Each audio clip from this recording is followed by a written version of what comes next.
Captain Jake Morrison walked slowly across the bridge of the UES Leviathan, his boots making soft sounds on the metal floor. The massive ship had been traveling through space for 18 long months, carrying 50,000 crew members toward the unknown. Jake stopped at the main viewing window and looked out at the stars. They were finally approaching the Kepler 442 system. Where Earth's telescopes had detected something strange, the Leviathan was humanity's greatest achievement. The ship stretched 3 kilometers from front to back and was 1 kilometer wide. Its hull was made of the strongest materials humans could create, covered with weapons and sensors. Inside the ship were entire cities where the crew lived and worked. There were farms, factories, schools, and everything needed for a long journey through space. Jake had been captain for 5 years, but this moment felt different. Today they might discover they were not alone in the universe. He turned toward his second-in-command, Lisa Parker, who was studying the sensor readings at her station. "What are you seeing out there, Lisa?" Jake asked as he walked over to her console. Lisa looked up from her screen with excitement in her eyes. "Captain, we are detecting artificial structures around the 4th planet. The energy readings are completely different from anything we have ever seen before. These structures are definitely not natural." Jake felt his heart beat faster. After hundreds of years of wondering, humans might finally meet another intelligent species. He called over Dr. Nathan Brooks, the ship's chief science officer, who was analyzing the data from his own station. "Nathan, what can you tell me about these structures?" Jake asked. Dr. Brooks walked over with his tablet showing complex diagrams and numbers. "The structures appear to be space stations or platforms of some kind. They are much larger than anything we have ever built. The technology seems to be centuries ahead of our current abilities. The energy output from just one of these stations is greater than our entire power grid back on Earth." Jake nodded slowly. This was the moment that would change everything for humanity. He pressed the button for the ship's communication system and spoke to all 50,000 crew members. "This is Captain Morrison speaking to all hands. We have confirmed the presence of alien technology in this system. All departments must follow first contact protocols immediately. We are about to make history that will be remembered forever." The bridge became very quiet except for the gentle humming of the ship's systems. Jake could feel the tension in the air as everyone realized what was happening. Engineering Chief Danny Walsh began checking all the ship's important systems to make sure everything was working perfectly. Communications Officer Amy Rodriguez started trying to detect any signals coming from the alien structures. "Captain," Amy said from her station, "I am picking up regular energy pulses from the structures. They might be some kind of communication system, but I cannot understand what they are saying." Jake walked to the center of the bridge and looked at the main screen showing the alien structures. They were beautiful and terrifying at the same time. The stations were built in shapes that humans had never seen before, with curves and angles that seemed to flow like water, but were clearly made of solid materials. "Danny, how are our systems holding up?" Jake asked. "All systems are running perfectly. Captain, the engines are ready if we need to move quickly, and all weapons are online but not activated. We are ready for whatever happens next." Jake was proud of his crew. They had trained for this moment for years, but no amount of training could really prepare them for meeting aliens. These people came from every country on Earth and had worked together to build this ship and make this journey possible. Navigator Pol Chen called out from his station. "Captain, I have plotted a course that will keep us at a safe distance from the alien structures.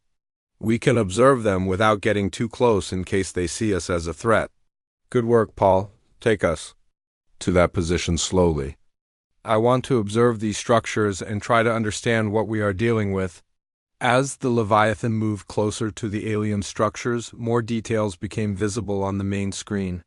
The stations were enormous, some of them larger than entire cities on Earth. They were connected by bridges and tubes that glowed with energy. Ships of unknown design moved between the stations like insects flying between flowers.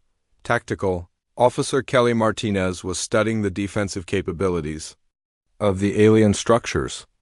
Captain, I am detecting what appear to be weapon systems on these stations. They are much more advanced than our weapons, but they do not seem to be pointed at us. They might be defensive systems to protect the stations. Jake felt a mixture of fear and excitement. The aliens had weapons that could probably destroy the Leviathan easily, but they had not used them. This might mean they were peaceful, or it might mean they were just being careful. Amy, are you getting any clearer signals from the structures? Yes, Captain. The signals are getting stronger as we get closer. They seem to be in some kind of pattern, but I cannot understand what they mean. It might be a language, or it might be technical data. Dr. Brooks was working with his team to analyze everything they were seeing. Captain, based on the size and complexity of these structures, the aliens who built them must be very advanced. They probably have technology that we can only dream about, but they also seem to be very organized and peaceful. These stations look like they are built for science and exploration, not for war. Jake made a decision that would affect all of humanity. All stations, prepare for first contact protocols. We are going to try to communicate with these aliens. Amy, start sending basic mathematical signals toward the structures. If they are intelligent, they should understand mathematics. Amy began sending simple number sequences toward the alien stations. The signals contained basic mathematical concepts that any intelligent species should be able to understand. It was humanity's first attempt to say hello to aliens. The crew of the Leviathan waited nervously as their signals traveled through space toward the alien structures. Minutes passed slowly as everyone watched their instruments for any response. Jake walked around the bridge, checking on each station and making sure his crew was ready for whatever might happen. Then something happened that changed everything. The alien structures began responding to the mathematical signals with their own sequences. The patterns were complex but clearly intelligent. Someone or something was trying to communicate with humanity. Captain, Amy said with excitement in her voice, they are responding to our signals. The patterns are getting more complex, like they are trying to teach us their language? Jake smiled for the first time in hours. Ladies and gentlemen, we have just made contact with an alien civilization.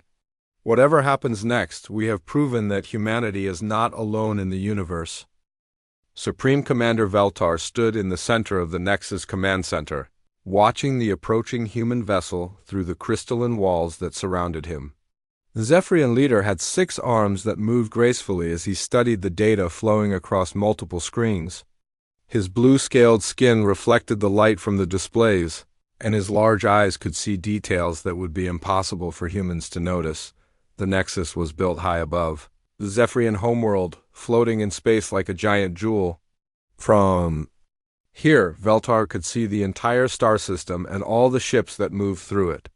The command center was filled with other Zephyrians who were monitoring the human ship and preparing for what might be the most important moment in their history. Commander, the human vessel is much larger than we expected, said Kethra, a young Zephyrian officer who worked as Veltar's assistant. Her purple skin showed she was still young by Zephyrian standards, but she was very smart and had been studying human transmissions for many years. Veltar moved his arms in a pattern that showed he was thinking carefully. The Zephyrians had been watching humanity for over 200 years. Ever since they first detected radio signals coming from Earth, they had learned human languages and studied how quickly humans developed new technology. What worried Veltar was not that human technology was advanced, because it was still very primitive compared to Zephyrian science. What worried him was how quickly humans could create and destroy things. Show me the analysis of their ship again, Veltar commanded. Kethra touched a control panel and the main screen showed detailed images of the human vessel. The ship was massive, stretching across 3 kilometers of space. It had thick armor and many weapons, but it also had areas that looked like they were meant for families and children. This confused the Zephyrians because most species either built warships or peaceful exploration ships, but never both in the same vessel. Our scientists estimate the ship could carry 50,000 humans, Kethra reported. No species has ever approached our territory with such a large vessel. Most civilizations send small ships with maybe 100 crew members for first contact. Veltar had met many alien species during his long life. The Zephyrians had been traveling between stars for over 3,000 years, and they had encountered dozens of different civilizations. Most of these species followed one of two paths. Either they destroyed themselves before reaching space, or they achieved perfect peace and harmony before building starships. Humans seem to be following a completely different path. What do we know about their recent history? Veltar asked. Another Zephyrian officer named Mordek stepped forward. He was older than Kethra, with darker blue skin and scars on his arms from his time as a warrior before becoming a scholar. The humans have been fighting wars on their planet for their entire recorded history. Even now, as they explore space, they still have conflicts on their homeworld. But they also show incredible ability to work together when they face big challenges. Veltar studied the images of the human ship again. He could see that it was built by many different human nations. Working together. The technology came from all over their planet, and the crew probably included humans from every continent on Earth. This showed that humans could cooperate when they wanted to, but their history also showed they could be very violent. "Commander, we are receiving the mathematical signals from the human ship," reported the communications officer. "They are trying to establish contact using basic number sequences." Veltar made a decision that would affect both species. Begin the response protocols. Send them mathematical sequences that show we understand their signals. But keep all defense systems ready. We need to be prepared for any possibility. The Zephyrian command center became very busy as officers prepared to make contact with the humans. Some worked on translating the mathematical signals into understandable messages. Others monitored the defense stations that protected the Zephyrian system. Still others prepared detailed reports about human history and behavior. "Sir, the defense fleet is asking for orders," said Commander Zixtel, the military leader of the Zephyrian forces. "Should we move ships into position to protect the homeworld?" Veltar thought about this carefully. The Zephyrians had weapons that could destroy the human ship easily, but using them would end any chance of peaceful contact. On the other hand, if the humans were dangerous, waiting too long to act could put the entire Zephyrian civilization at risk. "Keep the defense fleet ready, but do not move them into attack positions. We will watch and learn before we decide what to do." Meanwhile, the Zephyrian scientists were studying every detail of the human ship. They could see that the humans had developed fusion engines, energy shields, and weapons that fired beams of charged particles. All of this technology was impressive for such a young species, but it was still hundreds of years behind Zephyrian science. "What concerns me," said Dr. Kalanara, the chief scientist, "is how quickly they developed this technology. According to our observations, they went from simple chemical rockets to fusion-powered starships in less than 100 years. No other species has ever advanced so rapidly." Veltar knew this was both good and bad news. Rapid advancement meant humans were very intelligent and creative, but it also meant they might be unpredictable and dangerous.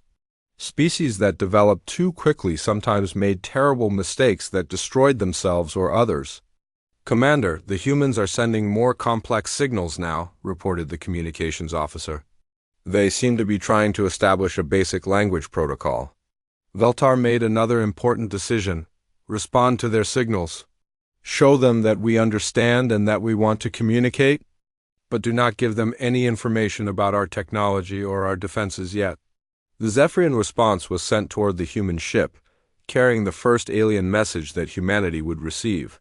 The signal contained mathematical concepts and basic symbols that could be the foundation of communication between the two species. As the signal traveled through space, Veltar thought about all the things that could go wrong. Humans might be aggressive conquerors who would use any information against the Zephyrians. They might be so different that peaceful coexistence would be impossible. Or they might be the allies that the Zephyrians had been hoping to find for thousands of years. "Sir, we are detecting energy changes in the human ship," reported the sensor officer. "They appear to be responding to our signal." Veltar straightened his 6 arms and prepared for the most important conversation in Zephyrian history. Open a communication channel. It is time to meet these humans and discover what kind of species they really are. Amy Rodriguez stared at her console screen as numbers and symbols flowed across the display. The alien response had arrived faster than anyone expected, and now the ship's computer systems were working frantically to understand what the aliens were trying to say. She had been the communications officer on the Leviathan for 3 years, but nothing had prepared her for this moment. "Captain, the alien signal is much more complex than our initial transmission," Amy reported to Jake Morrison, who was standing behind her chair watching the translation process. "Our artificial intelligence systems are trying to find patterns, but this is completely different from any human language." Dr. Nathan Brooks rushed over from his science station with his team of linguists and mathematicians. They had spent years preparing for this exact situation, creating protocols and systems that could help humans communicate with aliens. But theory and practice were proving to be very different things. "The aliens are sending us mathematical concepts that we understand, but they are also including symbols and patterns that seem to represent ideas," Dr. Brooks explained.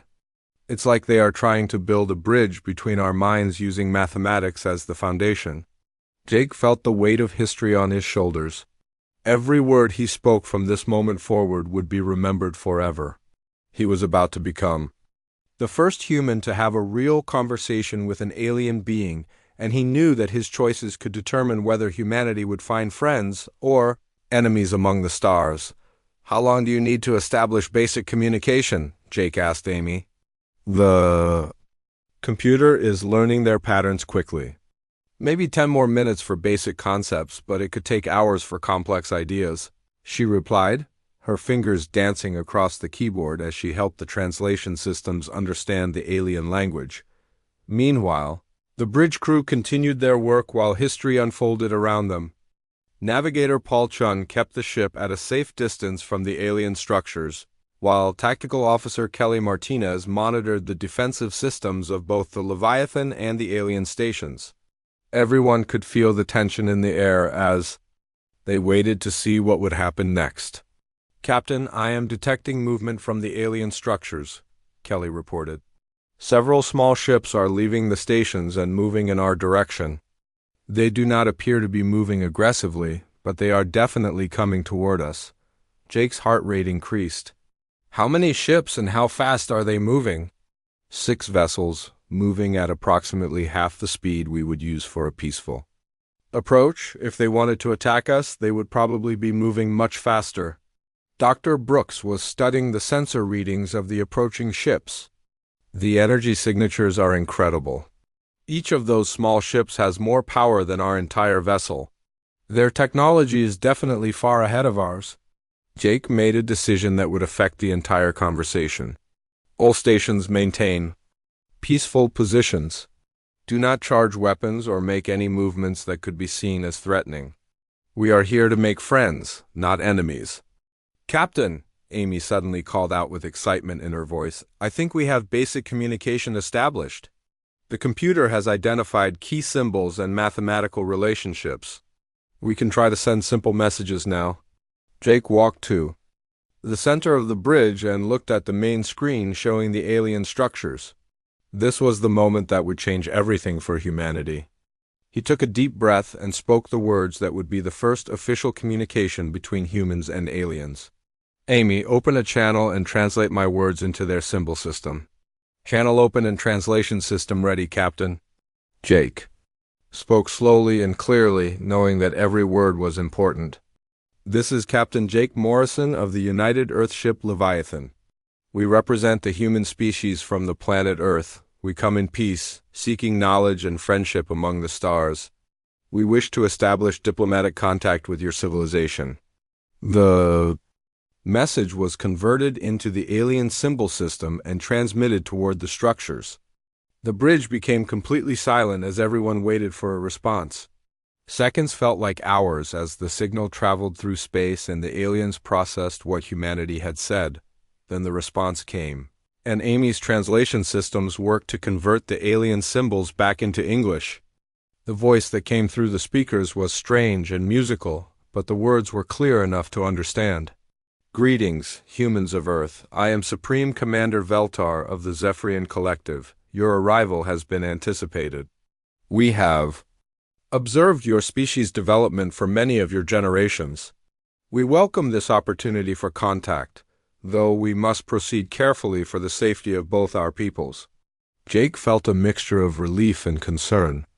The aliens had been watching humanity for a long time, which meant they knew about human history and behavior. This could be good or bad, depending on what they thought about what they had seen.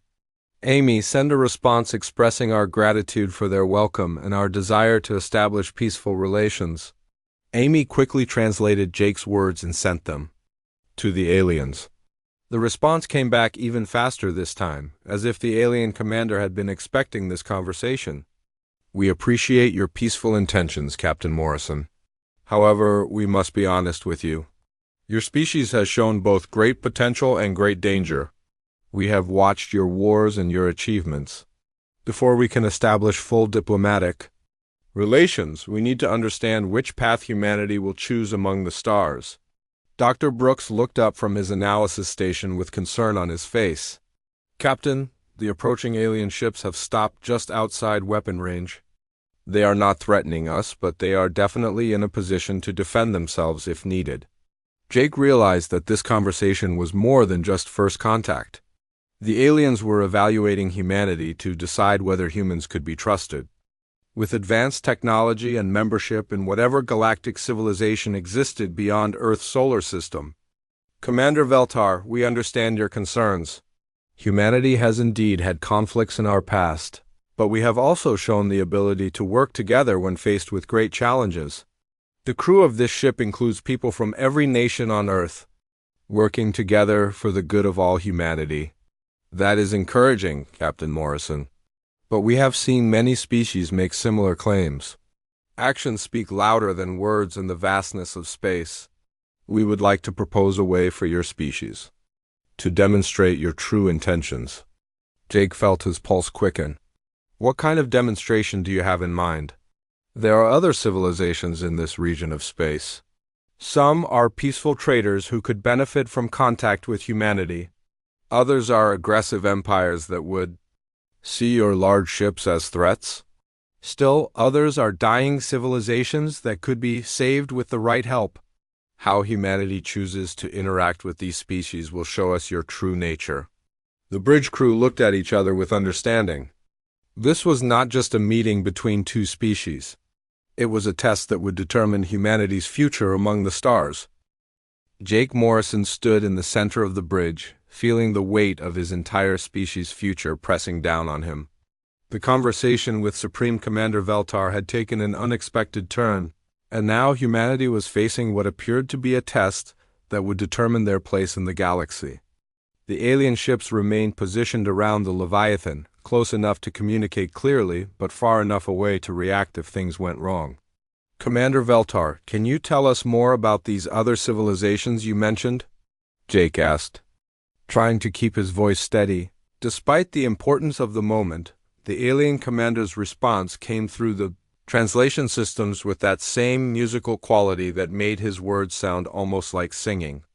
There are 3 species in this region that will help us understand your true nature, Captain Morrison. The first is called the Trading Republic of Keth. They are peaceful merchants who have developed advanced technology for commerce and exploration.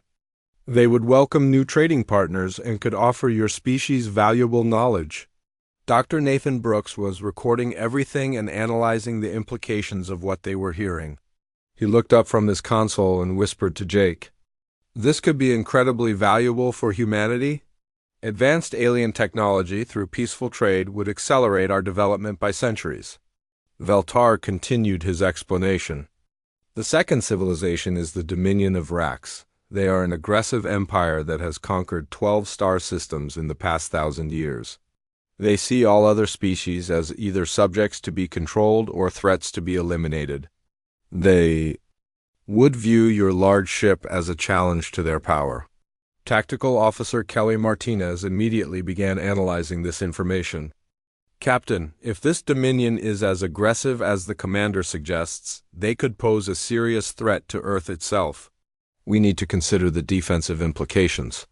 The third species, Veltar said, his voice carrying what seemed like sadness, is the eternal union of Mare. They were once a great civilization that explored many star systems, but a plague has been slowly killing their people for 200 years.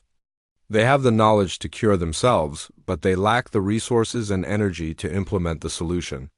They will die within 50 years unless someone helps them. Jake felt the complexity of the situation growing with each piece of information. The aliens were not just testing humanity's intentions, they were presenting them with three very different challenges that would reveal different aspects of human nature. Commander, what exactly are you asking us to do? Jake asked. We are going to provide you with the locations of all three civilizations and detailed information about their situations. How your species chooses to respond to each of them will show us whether humanity is ready to join the galactic community, or whether you are a threat that must be contained. The bridge became very quiet as everyone realized what was being offered. This was not just first contact anymore. This was humanity's entrance exam for membership in a larger galactic civilization. Dr. Brooks approached Jake with his analysis tablet. Captain, this is an incredible opportunity, but it's also extremely dangerous. Our response to these three civilizations will determine not just our relationship with the Zephyrians, but possibly our survival as a species. Jake nodded grimly. What do we know about Zephyrian military capabilities? Kelly Martinez had been studying the alien ships since they arrived. Their technology is far superior to ours, Captain. Each of their small ships has more firepower than our entire vessel. If they decide we are a threat, they could destroy us before we could react. But they are not charging weapons, noted Amy Rodriguez from her communications station. They are keeping their ships in defensive positions, not attack formations. They want to see what we will do, not force us to do something specific. Jake walked to the main viewing screen and looked out at the alien structures. They were beautiful and obviously very advanced, but they were also clearly designed for defense. The Zephyrians had dealt with other species before, and some of those encounters had probably not ended well. Commander Veltar, Jake said, before we make any decisions, I need to understand something. What happened to the other species you have encountered? Did they all pass your test? There was a long pause before the alien commander responded. Not all species make the right choices, Captain Morrison. Some choose conquest over cooperation. Others choose to ignore suffering when they could help. A few have chosen to attack us rather than accept our guidance. We have been forced to take defensive action against several species over the centuries. Jake felt a chill run down his spine. The alien commander was being polite, but the message was clear. Species that failed the test were eliminated or contained. Humanity's future depended on making the right choices. Captain, Navigator Paul. Chun called out, I am detecting more ships approaching from the alien structures. They appear to be larger vessels, possibly military ships. Jake's heart rate increased. How many ships, and what are their positions? 12 large vessels moving into positions around the system. They are not approaching us directly, but they are definitely taking up strategic positions. Dr. Brooks was analyzing the new sensor data. Captain, these ships are massive. Each one is nearly as large as the Leviathan. If they are military vessels, they represent enough firepower to destroy entire planets. Jake realized that the test was about more than just humanity's intentions. The Zephyrians were demonstrating their own power while giving humans a chance to prove themselves. It was both an opportunity and a warning. Commander Veltar, I noticed that more of your ships have entered the system. Are you concerned about our response to your test? We are being cautious, Captain Morrison. We have learned that it is better to be prepared for all possibilities when dealing with new species. Your ship is very large and heavily armed by the standards of most civilizations we encounter. We must be ready to protect ourselves and our allies if necessary. Jake made a decision that would affect the entire conversation. Commander, I want you to know that humanity has no intention of threatening you or any peaceful species. We came here seeking friendship and knowledge, not conquest. Whatever test you have for us, we will approach it with the goal of proving that humans can be trusted allies. Your words are encouraging, Captain Morrison, but we have heard similar words from other species that later showed their true nature through their actions. We will provide you with the information about the three civilizations, and then we will observe what humanity does with that knowledge. Jake looked around at his bridge crew. These people represented the best of humanity, and their decisions in the next few hours would determine whether their species would find friends or enemies among the stars. The data package from the Zephyrians arrived on the Leviathan's main computer systems like a flood of alien knowledge. Jake Morrison watched as his crew worked frantically to process the information about the three civilizations that would determine humanity's fate. The bridge was filled with tension as everyone understood that their next decisions would echo through history for generations to come. Dr. Nathan Brooks was the first to finish analyzing the data. He approached Jake with his tablet showing detailed star charts and cultural information about each species. Captain, the information is incredibly detailed. The Zephyrians have been observing these civilizations for centuries, and they know everything about their technology, culture, and current situations. Jake studied the data carefully. The Trading Republic of Keth controlled 5 star systems and had developed remarkable technology for peaceful purposes. Their ships could travel between stars faster than anything humans had imagined, and their cities floated in space like beautiful gardens. They were actively looking for new species to trade with and had resources that could help humanity advance by hundreds of years. What about the aggressive empire? Jake asked. Dr. Brooks switched to a different screen showing military data about the Dominion of Rax. They are exactly what Commander Veltar described. 12 conquered systems, massive military fleets, and a culture built around domination. Their ships are heavily armed, and they have a history of attacking any species they see as a potential threat. Amy Rodriguez looked up from her communication station where she had been studying the cultural data. Captain, the most interesting thing about the Dominion is that they are not evil in the traditional sense. They genuinely believe that conquest brings order and peace to the galaxy. They think they are helping other species by controlling them, Jake nodded grimly. Many human empires throughout history had used similar reasoning to justify their actions. The difference was that this empire had advanced technology and controlled multiple star systems. And the dying civilization? Jake asked if Dr. Brooks showed him the tragic data about the eternal union of Mare. They were once as advanced as the Zephyrians, but a genetic plague has been killing their people slowly for 2 centuries. They have the scientific knowledge to create a cure, but they lack the energy and raw materials needed to produce it on a large enough scale. Their population has dropped from billions to millions, and they will be extinct within 50 years. Jake felt the weight of 3 civilizations' fates pressing down on him. The choices humanity made in response to each species would reveal their true nature to the Zephyrians and determine whether humans would be welcomed or eliminated. Captain, Tactical Officer Kelly Martinez called out, I am detecting changes in the Zephyrian fleet positions. They are moving into a formation that would allow them to observe all 3 directions we might choose to travel. Jake looked at the tactical display showing the Zephyrian ships. 12 massive vessels had positioned themselves like guardians around the system, ready to follow wherever the Leviathan decided to go.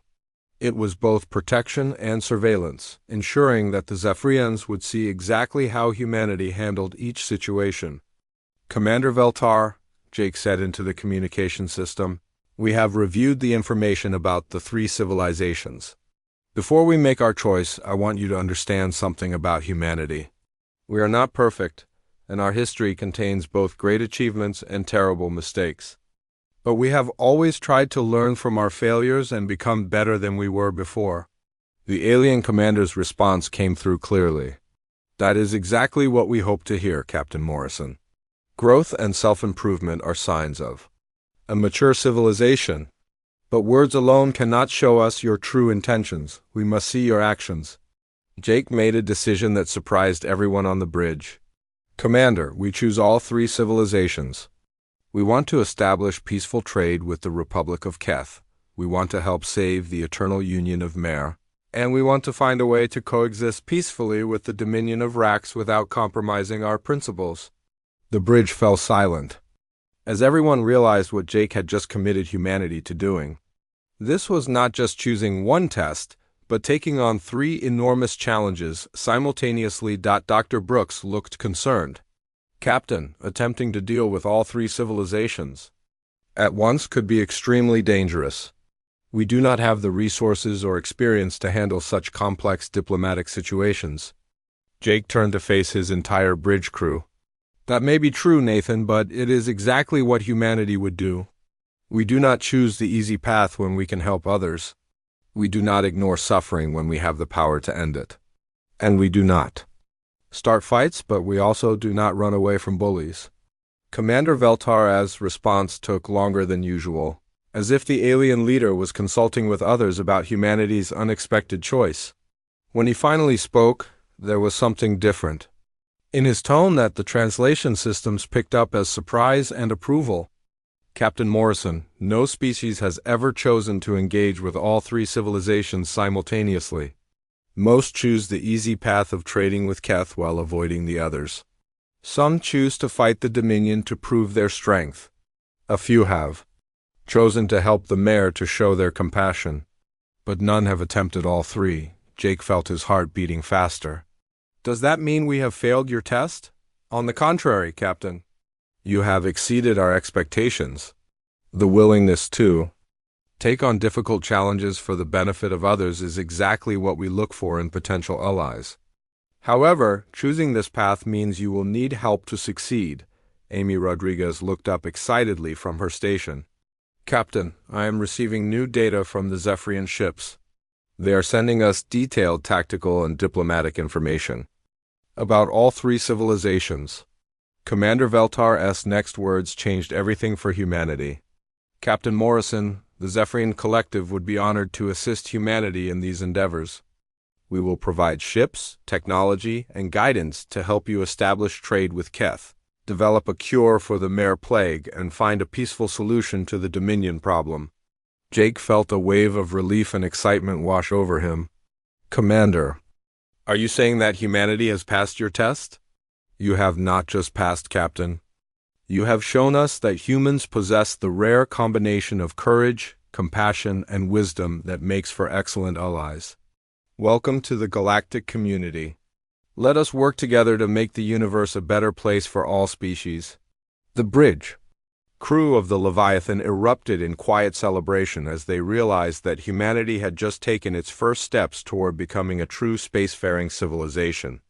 Jake looked out at the stars and knew that this was only the beginning of an incredible journey among the galaxies.